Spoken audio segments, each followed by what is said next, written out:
Mabuhay ka hanggang gusto mo. Magandang araw mga kapatid. Ako si Edwin Cano. Tayo nang magpatuloy sa landas ng pag-asa. Mabuhay ka hanggang gusto mo. Ito yung pabiro nating sinasabi sa mga nagse-celebrate ng birthday. Pabiro ito dahil alam natin may expiration date ang buhay natin dito sa mundo. Sa gospel reading ngayon, Lucas chapter 13 verses 1 to 9, may dalawang klase ng pagkamatay. Mga taong hindi nabuhay hanggang gusto nila. Yung isang grupo, mga taga-Galilea. Pinapatay ni Pilato. Ang pagkamatay nila parang nakaschedule. Yung pangalawang grupo, 18 taong nabagsakan ng tore sa Siloam. Parang biglaan ang kanilang pagkamatay. Nung panahon na yon, laging iniisip ng mga tao na ang kapahamakan o kamatayan, paghihirap o pagdurusa ay bunga ng mga kasalanan ng tao. Na kapag makasalanan ka, mapapahamak ka. At kung mabuti ka, walang paghihirap sa buhay mo. Ito yung sagot ni Jesus sa kanila. Sinasabi ko sa inyo, hindi. Ngunit kung hindi kayo magsisisi, lahat kayo ay mapapahamak ding tulad nila. Inihambing ni Jesus ang kapalaran ng mga namatay sa walang hanggang kapalaran ng sino mang nagkasala sa Diyos at hindi nagsisisi. Mananatili silang walang hanggan sa impyerno. Mas malaking parusa kaysa bilangguan o pagmumulta. Kapatid, inaanyayahan tayo ni Jesus na bumalik sa Diyos at magsisi sa ating mga pagkakasala habang may buhay tayo dito sa mundo. Sabi nga sa Joel chapter 2 verse 12, Gayunman sabi ni Yahweh, mataimtim kayong magsisi at manumbalik sa akin. Mag-ayuno kayo, manangis at magdalamhati.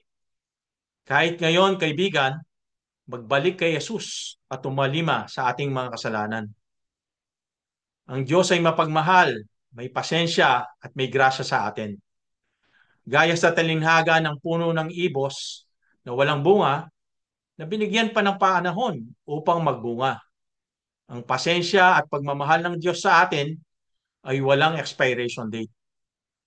Sa kasalukuyang Kwaresma, kapatid, suriin natin ang ating mga puso, ang ating pamumuhay.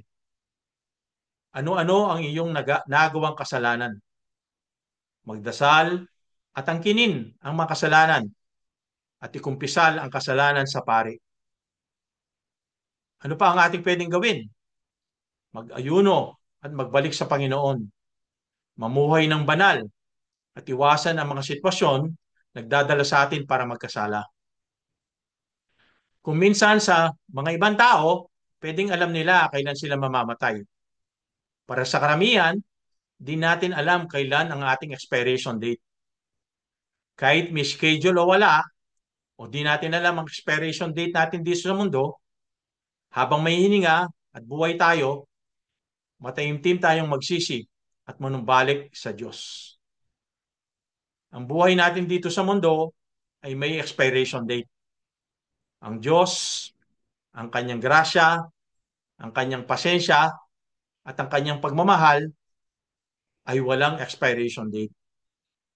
Magbalik tayo sa Diyos at magsisi upang mabuhay tayo sa piling ni Jesus sa langit hanggang gusto mo. Amen. Kapatid, walang expiration date.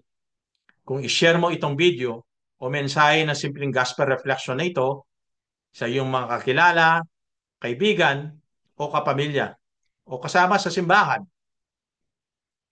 laging tandaan, ang salita ng Diyos ating pagnilayan sa ating pamumuhay, ating patunayan. God bless.